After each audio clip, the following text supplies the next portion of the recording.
From News Channel 8, this is Federal News Today. Meanwhile, the issue of high gas prices remains a constant talking point for both political parties, both apparently convinced they can make the issue work for them in the November elections. So, who's right? Joining me now is Eric Heis, Deputy Director for House Relations at the Heritage Foundation. Eric, great to see you. Thanks for being here. Thanks for having me, Beverly.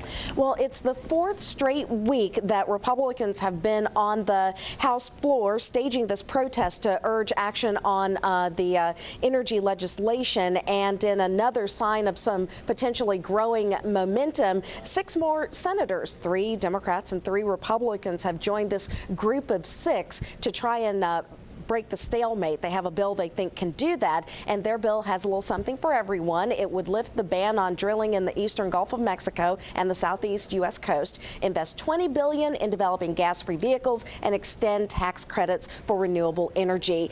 Can this so-called group of 16 now break the stalemate? I don't think they can right now. It was rushed legislation that I think showed the Democrats' cards before Pelosi decided to come back in September, and also showed which Republicans are quick to move on where the polls are showing they should need to go.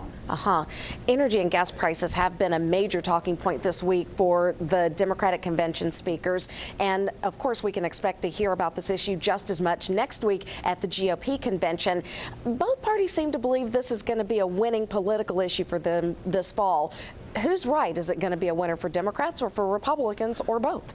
Well, if you just look at the polls, 70% of America, not just in the Midwest where they're really hurting from the gas prices, but also in places like Santa Barbara, California, where 40 years ago they had an oil spill, are pro-drilling offshore.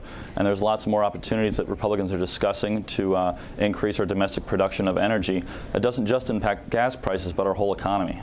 And you mentioned the public opinion polls. The Rasmussen reports that 64% of Americans now support offshore drilling. 61% want Congress to vote on the issue right away. And you mentioned that vote in Santa Barbara County. The county council there decided to vote to support offshore drilling. It was basically a symbolic vote, but this is the place where a 1969 oil spill turned public opinion against drilling. How significant is it that even in a place like that, opinion has turned around?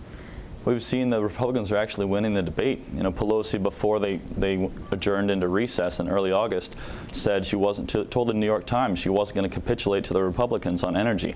And the Republicans being on the floor and discussing this every day to whoever wants to come in and listen and ask questions is showing up in talk shows and radio shows and news shows like yours all over the country, and people back in their districts are reacting. You said you were kind of doubtful that this group of 16 could break the stalemate, but do you think we will see any kind of action on energy legislation when Congress comes back in a couple of weeks? Yeah, because of what the Republicans have been doing, Pelosi has said she will bring up a, quote, energy plan.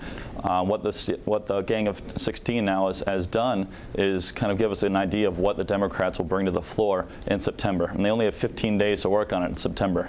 And that's not a whole lot of time. No. But you mentioned that Republicans have been sort of driving and dominating the conversation on this. And just yesterday, Democratic Senator Jim Webb at the convention said that he thought Democrats made a mistake in allowing Congress to adjourn without taking a vote on a new energy plan. Did they make a mistake? I think they did. You know, the polls were up before they left. Republicans for 5 weeks before the adjournment were saying we need to take care of energy. We have all these bills that are in committee. We need to bring them to the floor for a vote. Not just a symbolic vote to show that we're pro-energy, but to actually bring down gas prices for the families. And Pelosi leaving to, you know, go to fundraisers on her book tour and get ready for the convention was a mistake. All right, Eric Heis from the Heritage Foundation. Thank you.